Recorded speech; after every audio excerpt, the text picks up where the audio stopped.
Dyer's ban. Hello everyone and welcome to Amateur Dota 2 League Season 3. My name is Berkeley, joining me is Rock, and we represent 4 states casting. Whether you're watching on Dota TV, whether you're watching on Twitch, both, make sure you guys check us out. Click that little follow button so you can be sure to follow us whenever we go live for more AD2L as well as some other tournaments that we do. So for now, this is a match between Marauder Shields and Kodo Who. And we see a first up ban coming from Ember Spirit.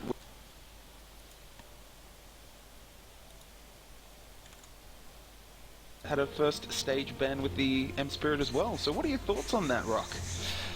Well, it's clearly a big worry for everyone. We've seen it quite a few times already today, just snapping it out. Now, I would expect to see the Invoker up there in the first bans, but we haven't actually been seeing the Invoker banned first. So Bristleback's another big one that I expect to go, possibly the Timbersaw. 10 seconds to go.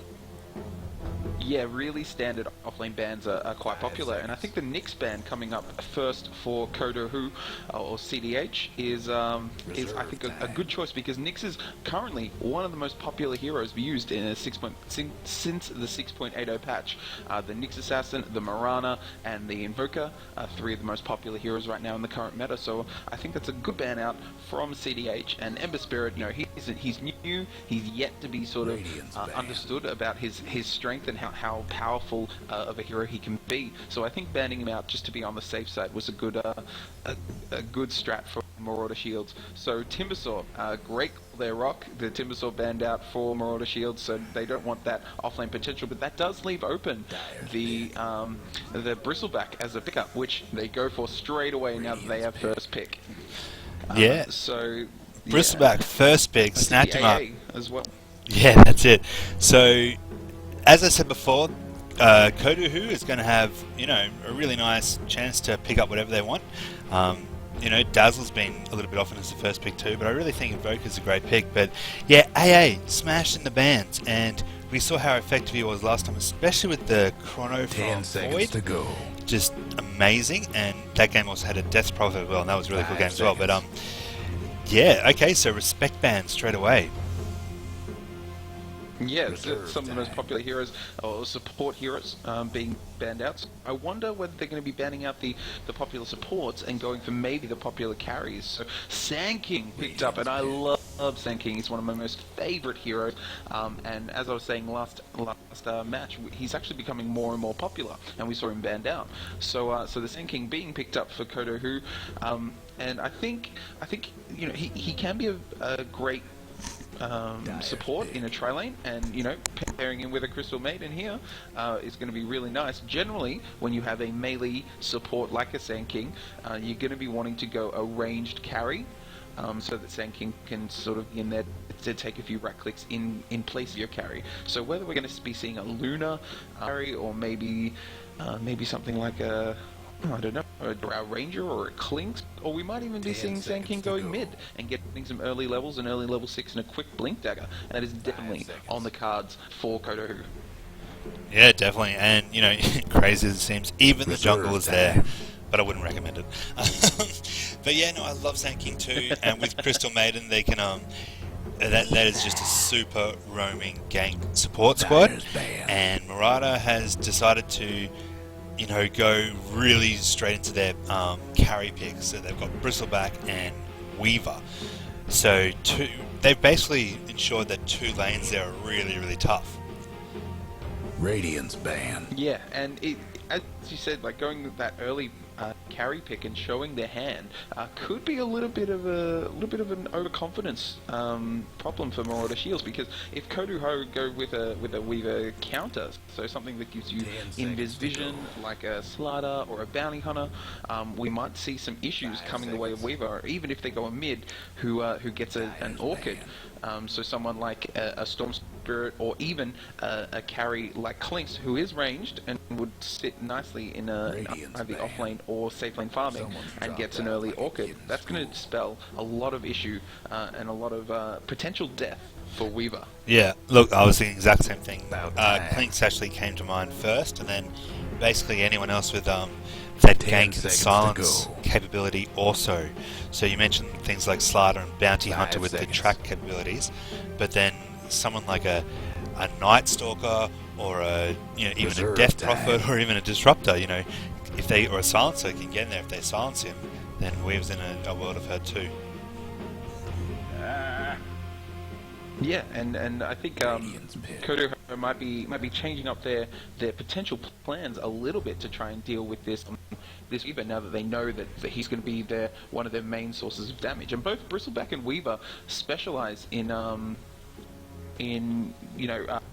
sort of sticking out and being able to survive for a decent amount of time. Weaver's not that tough, but because he spends most of the time in Viz and just sort of running through heroes, he's 10 managed seconds to to dish go. out a lot of damage and just be just there for the entire 5 team seconds. fight. And same with Bristleback, like he'll take all of the hits and still dish out heaps and heaps of damage. Reserve time. Yeah, absolutely. So, absolute tank. Oh, and they've gone for their offlaner here. So they've gone for the Dyer's pit. Clockwork. Really strong offlaner. Works well with both Crystal Maiden and Sandstorm. And Sand King. So much AoE to smash down anyone caught in those poor cogs. Sand King can even get in there with him. So how's that for lovely? Little party inside the cogs. Little stun party inside the cogs. Cog party. Yeah, so that's no fun for anyone. 10 seconds to go. But now, they're going to have to, they're going to have to 5 pick seconds. a mid, and they're going to have to pick a carry, and as we can see, these bans are starting to come out too, and they don't want bounty, obviously, they don't want puck, Radiant's this pit. silence, this track capability. Yeah, and make sure that Weaver stays alive. And here is their hard carry pick. So we might be seeing a Weaver solo safe lane. And oh wow, actually, I'm just trying to think how they're gonna actually lane this out, because we have Weaver who can go solo safe lane and have an aggressive tri lane with the Lifestealer. But is Bristleback going to be their mid, or are they going to be putting Weaver mid 10 and Bristleback seconds in the to off go. lane, and then have a defensive tri lane with the Lifestealer? It's sort of 5 an seconds. interesting 3-core hero lineup for Marauder Shields, which I'm not sure how they're going to actually lane this. Yeah, but they don't have to be locked in. Like, sometimes our team runs Lifestealer mid too also, so Dyer's all pit. 3 of those heroes can run mid, but against a Shadow Fiend, well, that's Degen Aura against Lifestealer, that's going to be no fun. A heap of nuke too, so Lifestealer can't get in. Bristleback's going to... Well, actually, Bristleback could probably do alright against Shadow Fiend. He can He dish out could. just as I much. think he's going to take a little bit too much from the Razors. Like, the Razors going to deal a lot of damage, and he's 10 starting seconds off to go. at level 1 and 2. If he goes level straight in that damage reduction, he's 5 going to seconds. miss a fair amount of last hit potential, and he's going to actually have to physically run in to get those last hits and not be able to just quill Reserve spray from the time. distance. So I think Shadow Fiend's going to get the best of this lane with a Bristleback or a Lifestealer in mid, and even Weaver Radiant's is going to have a banned. little bit of an issue with those Razors, because even though he's in Viz, he's still going to get hit by them. Yeah, absolutely. I see Shadow Fiend really getting the better of this mid lane. Whoever Marauder Shields are going to actually send in to go 10 against him. seconds So to Shadow go. Shaman picked up 4 Marauder Shields as their support, and I 5 think seconds. he's a really strong support. He offers some potential push. He's got 2 huge disables, Reserve time. and he just offers a fair amount.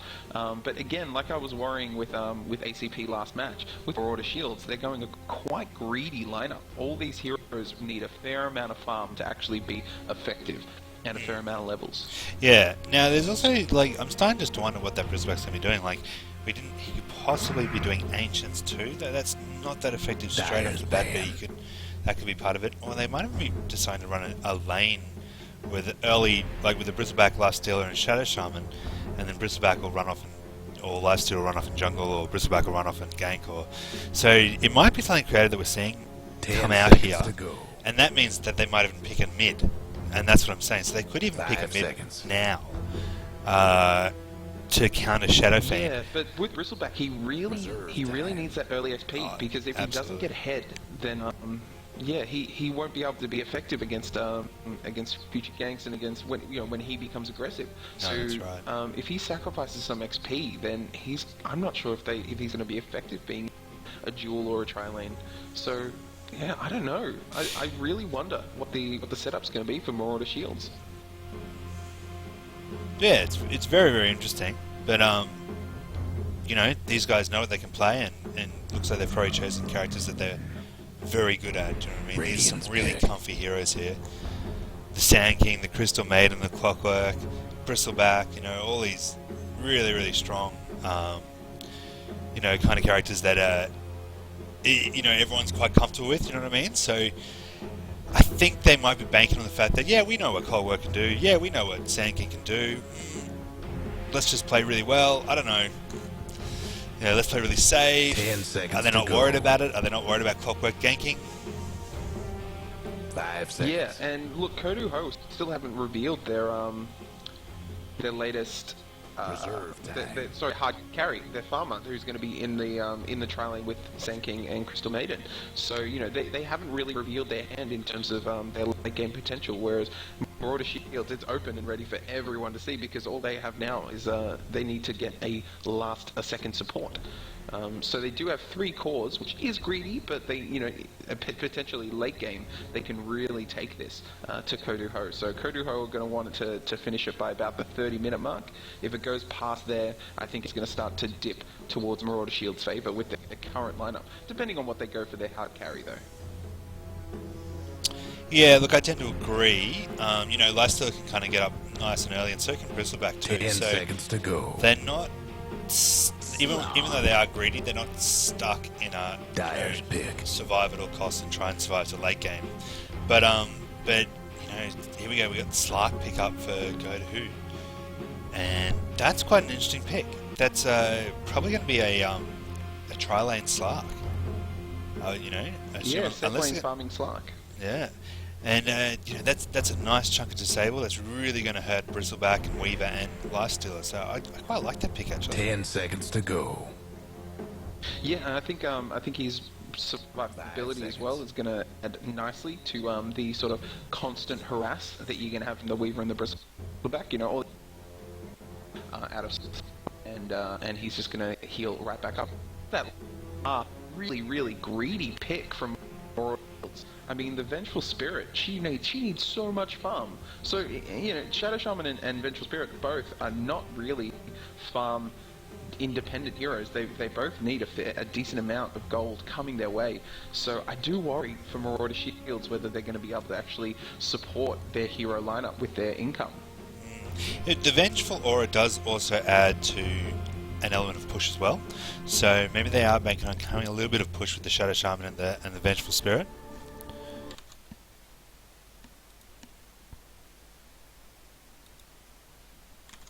In-game one. So once we bring the in-game overlay up and ready, we've got on the side of the Radiant is Kodu Ho, and we have stand-in Razis on the mid Shadow Fiend. We've got fucking man as a stand-in on the side of Kodu Ho on the Clockwork. We've got Forked on Crystal Maiden. We've got I'm So Handsome on the Sand King, and lastly on the farming Slark is Lodi. I love it. I'm so handsome from the Handsome Boy Modelling School. That's awesome. And on the side of the Dire, we've got on the Vengeful Spirit, we've got everyone coming in Smoke Gang. They are looking for someone. Oh, this could be really exciting. So Vengeful Spirit, we've got Rick and Roll. On the Lifestealer, we've got Stamp on the we've got Rook, not Rock, but Rook on the Weaver there. Gary Scott on the Bristleback and on the Storm Spirit. And they're coming to cut off this Slarky. Stunned by the Vengeful Spirit. I think he managed to jump away just in time, and they're not going to be able to actually pursue him. And Crystal Maiden's going to come in just to scare them off with her pretty little face. Absolutely right. And also like, run off. Gives Clockwork a chance to do it. Everyone's up the top. And here we go. Where am I going to place my ward? I know everyone's down bottom. I can do whatever I want. Yeah, nice and safe. So we're going to see them moving to their respective lanes, and it looks like it's going to be an aggressive tri-lane with a Bristleback. And we're going to see Clockwork versus a lone Lifestealer in the safe lane farming up a storm. So the Weaver is going to be mid, and I think Shadowfiend's going to get better of this lineup at least later. I think the first few hits, you know, Weaver's got a little bit more damage coming his way than the Shadow Fiend, but once he gets a few souls, can be able to take it. Not gonna happen. Shadow Sand King maybe showing his cards a bit too early. He's going for the gank. He thought that was the real lifestealer, but it was an illusion. And he used his stun and showed using a little bit of mana. That was pretty costly. But it also showed Rook on Weaver that he was there, and they were trying to get a bit of a gank back.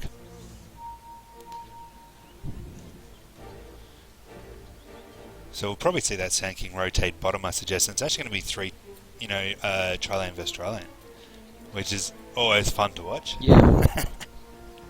Absolutely, and if Bristleback gets his farm, I'm sure he's going to lose a little bit of XP with the supports hanging around. But if he's allowed to just free farm, he's going to have that Vanguard up in absolutely no time. Last time I saw, I'm recalling back to another AD2L match where we had a Bristleback tri-lane, and he was just allowed to right-click, and he was leading in terms of CS, and he had his Vanguard up and ready at about the 8-minute mark, which was terrifying for the other team, and he just blew them away. Yeah, look, absolutely. You can't let him be. Also, Slark's one of these ones also who doesn't look like he's getting what he needs, and then all of a sudden kills 1 or 2 supports, and he's right in your face again. So, Bristleback will definitely be trying to get his lane farm, but I think Slark will be trying to gank probably a little bit early, or maybe, trying to pick up one of these supports. But it's not like they've got a weak tri lane. Venge. Yeah, and he did pick up boots really, really early. So he's going to be able to have a lot more movement speed and be able to initiate on people a little bit easier with those boots and be able to just pounce on those unwary supports. The new Venge outfit's looking very pretty. That's cool. Yeah, she kind of looks like an evil fairy. First blood. Nice. First Oh, and Sand King managing to, even though he showed his hand, still managing to kill the Weaver in mid, so great job. And even though he did show his hand, Weaver just was a little bit too keen and confident, I think. Wow. Well, great job there. As you said, the roaming ganker. Or maybe it's going to be a dual mid the whole time. Looks like he's going home. Maybe that's going to make things really, really difficult for the Weaver. And if they keep getting some kills like that, it's going to make the dual lane well worth it, with Shadow Fiend not missing out on too much XP. Now we've got Slark here by himself against this tri-lane at the moment. Crystal Maiden's trying to pull and stack and pull, which is, great. She's trying to get a bit of farm up, but I think she actually missed that stack, maybe. That's a bit of a shame. But it does leave Slark by himself, and, all it takes is one good Shackles, and he could be crispy tossed, mate. Not good, bro. Yeah, and Venge might be actually rotating mid to help out the Weaver, and leaving just Bristleback and Shoshaman to deal with the solo Slark. So I think Marauder Shields are actually adapting their lineup to cope with this strange sort of lineup coming from Kodu Ho, because CDH right now are really top. Oh, lifesteal not getting backing up too their close. carries very much. Oh, there we go. The dire might Kills want him, mine has to at sneak top off back tower. at the tower aggression, but very well, very good kill. I think lifesteal has just been a little bit too greedy there. It's a bit low. Clockwork was on full. Oh no, in mid. Yeah, and We've great got- job from fucking Mad. Yeah, and we just had Shadow Fiend killed in mid by a great stun from Vengeful, and then Weaver finishing him up. Wow, so great aggression coming from both teams here. So Kodu Ho had the early game aggression, and now Marauder Shields have answered in kind with taking out that Shadow Fiend. And So we got the two supports have rotated and are ready to go on this lifesteal. The minute he pokes his head out, and he has done so, he's way too far out, and now they're just going to come out right behind him, and he is in so much trouble. He rages, but I don't think it's going to run out way too soon, and he is going to go down yet again and lose out on a fair amount of farm. he's not going He opened anywhere. wounds, which is just not needed. And these two supports are just roaming. They haven't even stayed in one lane yet. And Slark's doing really well down the bottom. He's getting in there. He's not being too harassed out of the lane, which is great. Yeah, with two heroes, three heroes actually in this lane, they really need to apply a lot more pressure to this Slark, because if they just let him get those last hits and farm, this tri-lane just isn't worth it. We need his Venge to actually, initiate and get a bit of a stun happening on this Slark, and do something to make Koduho regret their decision to roam out and not support that Slark, because if he just gets free farm, this is going to go CH's way so very, very quickly. Yeah, and Crystal Maiden and Sand King were trying to go for a bit of a gank on Weaver there, but his was too good and he got away. But they're going again. Shikuchi, yeah. I think he's picked out a little bit too far. One more right click is all that was needed, and he's managed to just crawl away. So hurt and a couple of legs crushed, dragging his legs behind him as bugs do, and sitting on 20 HP, he managed to get out. That's serious Weaver there. Serious Weavering. But yeah, look, I tell you what, it's a really interesting mid lane, isn't it? We've got both sides. There we go. We've got Shadowfang picking on the double damage now, but that's sat there for quite a while. It's almost time for the 6-minute rune. Yeah, and he's actually rotating bottom with his two supports, and I think we're going to see a lot of blood being spilled here on bottom lane. The Bristleback and the Shadow Shaman. If they don't back off very, very quickly, they're going to find themselves in a lot of trouble. And I think they actually detected the movements there. Managed to escape.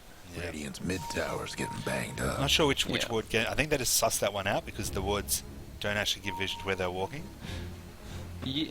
This one would have given some vision as they walked. Walked past a tiny little bit, yeah. Let's have a look at it. Yeah, they would have seen that. Good work. So some decent warding to block the camp and provide some vision of any attempted ganks. So now they know that they've backed off, and Bristback's going to head right back in for a little bit of farm and CS. And as we talked got a about, regen rune scoped out by the by the Crystal Maiden. So there we go, double rune for... And they're coming up the river. Oh, run, Bristleback, run! We got a TP coming in from the Shadow Shaman. He's trying to support and help him out, but Bristleback is just going to go down absolutely to these three heroes. He deals a fair amount of damage to both the Bristleback and the Crystal Maiden, almost managing to drop them, but double damage. Shadow Fiend is just too much to handle. Mid tower could use a hand. And we've got a little bit of a push on mid as well.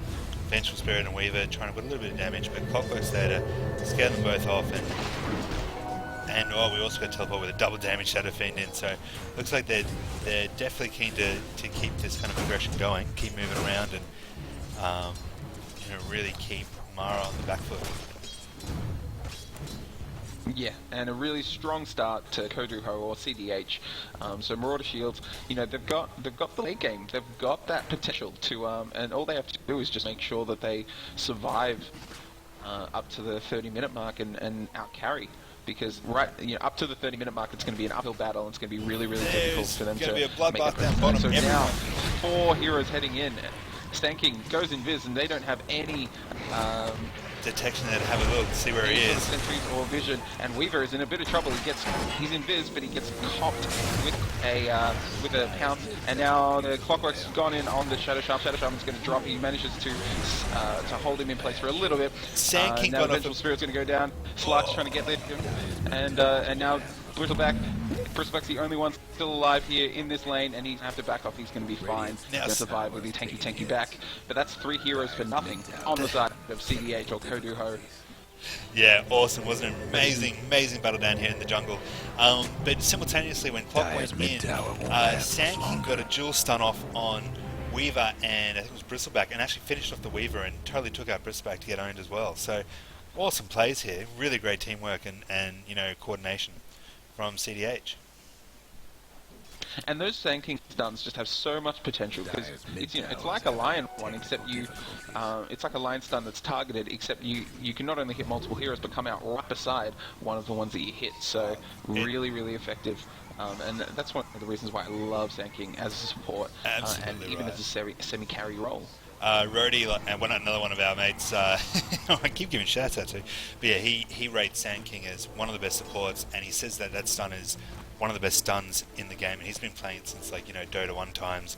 So yeah, he wants to marry Sand too. Slugs in the jungle, stacking some camps. They can afford to kind of sit back and just, you know, finish off a few items now, because they've really put a lot of pressure on Mara. You know, this expensive team that you talked about has been, you know, pretty tricky to get off. The roaming ganks on the side of CDH have been, you know, really pulling their weight. So, oh, here we go, we've got some action top. But Lifesteal is just infested, and he's going to try and wait this one out. Yeah. And he's managed to invest in a full health creep, so there's going to be no denying this, and he's going to be able to go straight to his tower and have 2 supports there to back him up when he jumps out. Danger's coming in. And Stun coming out, he jumps out and manages to, Sand King is so close to being dead. Down he goes to the open wounds, and now we got held in place the Clockwork, and Clockwork drops as well, so that's 2 kills on the side of Mara, back to back, and a nice amount of XP going Mara's way, and the whole time Shadow Fiend pushing out the mid lane and dropping that tower. So a tower for 2 heroes, one of which is the Clockwork. So I think that's a little bit better on the side of Koduho, because they do have that late game lineup. And in terms of last hitting farm, we got Shadow Fiend's leading in terms of last hits, but as much as they've been harassed, the Bristleback and the Lifesteal are coming in 3rd and 2nd, respectively. So Bristleback's a bit of trouble down bottom. He's trying to teleport out, but he is blown up by Slark and Shadow Fiend. So returning a little bit of that mobility and gank backwards back on Mara. Shadow Fiend saying, I can run around too. And Slark just getting so strong. Managing to take out this Lifestealer just about. He's trying to right-click his way out of it, and he is so close to going down. Just to get one last right-click. Weaver has teleported Weaver might be able to actually take out this Clockwork, though. A couple more right-clicks. He needs to actually get a Shikuchi through, but a defensive Cogs is going to rob Rook of all his mana on the Weaver, and he's just going to have to back off and not be able to take him down. So great play from fucking Mad here on the Clockwork. Really good job. Yeah, totally. It was a great play, wasn't it? And he, bit of courage, bit of a hairy chest to dive that tower on 3rd health. But he got in there and finished it off, so good job. Unless it's, a wonderful lady, in which case she doesn't want a hairy chest, and I'm very sorry. I'm sure you got nice shoes. We don't actually know who's playing the Clockwork, so sorry for being gender biased there.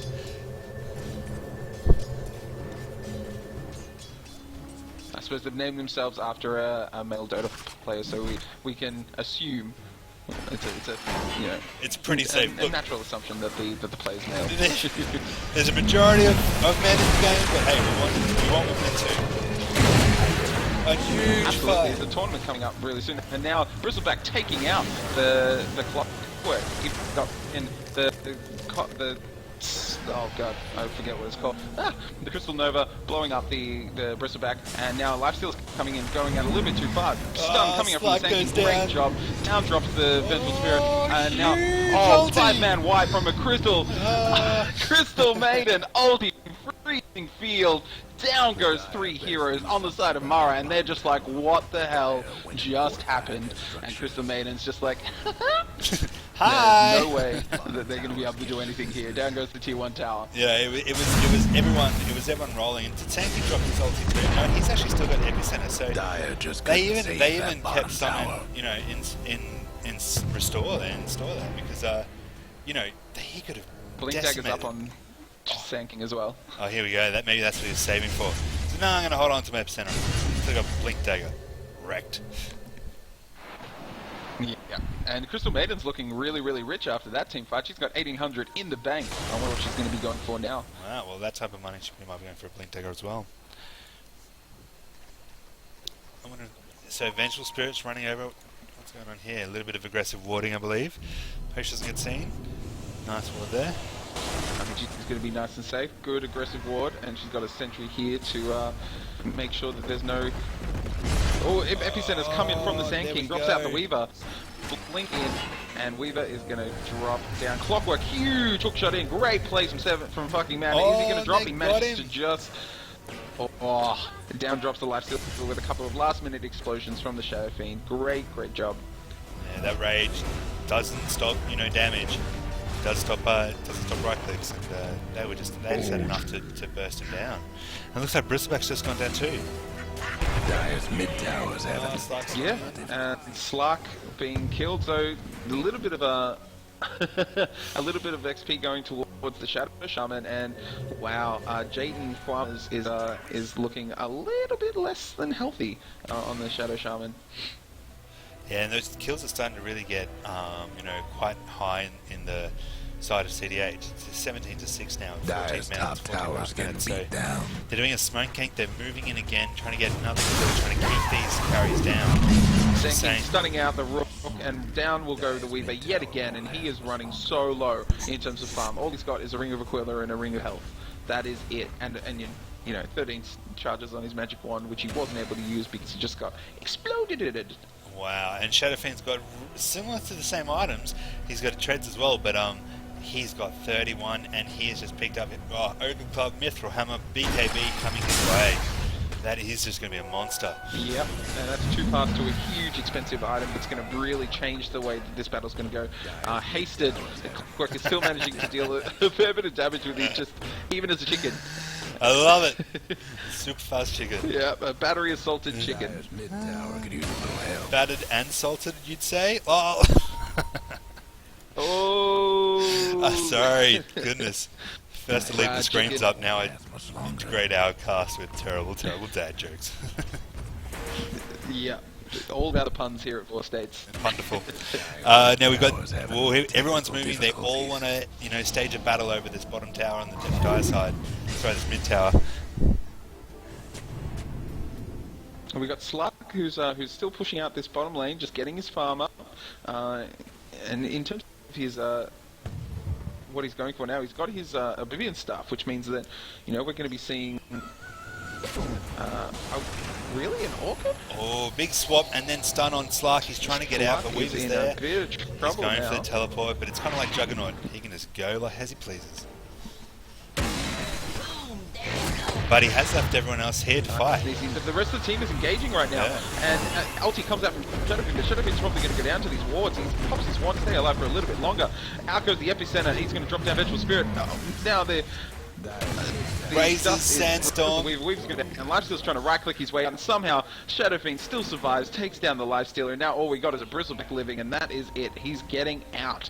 He does not want to go against these guys. That was a 4-0 on the side of Koduho. So Koduho or CDH really showing some great early game, and we did expect this, and we just needed Marauder shields to actually be able to stand up and survive going into the 30-minute mark. But 17 minutes, and this mid tier 2 is going to be going down. So I don't know if they're going to manage to survive long enough for them to come online. Yeah, well, they might have to hide in their base, play defensively. It's still an option. But interesting to see that Shadowfiend decided to keep all the bits on the courier until he finished the backing bar. And he almost copped it. Now, if he'd had his Mithril Hammer and his Ogre Club and just brought that out at the time when he bought it, there wouldn't have been any worries in that fight. He did well. He had no problems and he got out. But, I mean, it's just interesting to see that he decided to build the whole thing. It was a risky play.